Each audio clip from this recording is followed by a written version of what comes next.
con el respeto, el diálogo, la solidaridad, la democracia, la cohesión entre países y regiones y el Estado de Derecho. Son valores que representan el sueño europeo no solo para quienes habitamos en este continente, recordemos, representan el sueño de muchas personas en muchas partes del mundo. Y es verdad que los sueños evolucionan, como evoluciona el mundo, como evoluciona Europa, pero creo que es capital que nos mantengamos firmes en nuestros principios, principios que nos han servido para construir durante décadas el proyecto común y que confirman la necesidad de contar con un orden internacional basado en reglas y el reconocimiento y defensa de los derechos humanos sin distinción del lugar o del colectivo amenazado. Nuestra implicación y defensa en la reducción de conflictos y la lucha contra la pobreza, la apuesta por la prosperidad y oportunidades para todos, sobre todo para los más jóvenes. La lucha por un planeta saludable, habitable, haciendo frente al cambio climático y la pérdida de biodiversidad. Pero también la vocación firme de fabricar en suelo europeo más y mejor, liderando la innovación en sectores clave y haciendo un uso eficiente de los recursos, reduciendo la contaminación y generando oportunidades sobre la base de un mercado interior que es un proyecto en curso en el que es imprescindible seguir avanzando. En un contexto de inestabilidad geopolítica y de grandes cambios en la economía global debemos reafirmar nuestra autonomía estratégica y reforzar nuestro tejido productivo. Y para ello sabemos que las transiciones verde y digital son vectores especialmente importantes, como también lo es profundizar en nuestro mercado interior. Porque vivimos en un continente rico en historia, en arte, en cultura, en biodiversidad, pero no queremos conformarnos con ser un destino atractivo para quien nos visita. Queremos obtener bienes y servicios de calidad. Queremos una economía que funcione.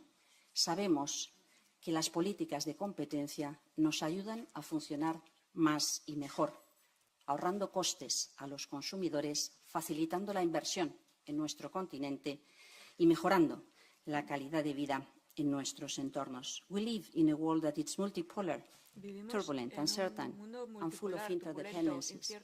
And still, when acting united, we have the capacity to face the new challenges.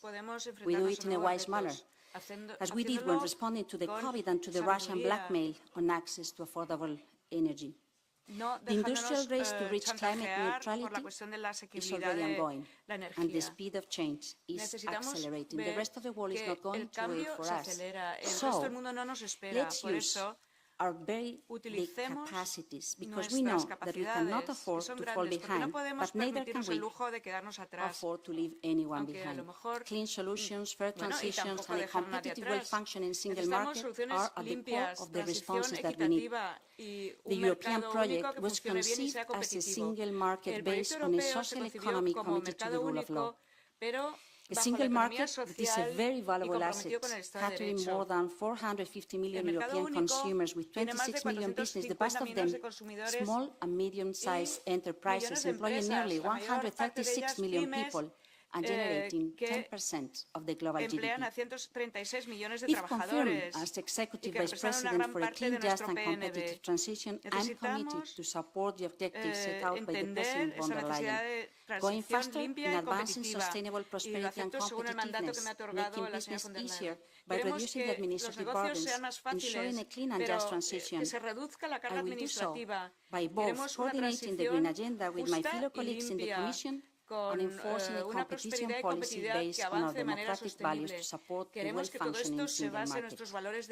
In doing so, we need to promote the alignment and synergies between the clean transition and a competitive European economy.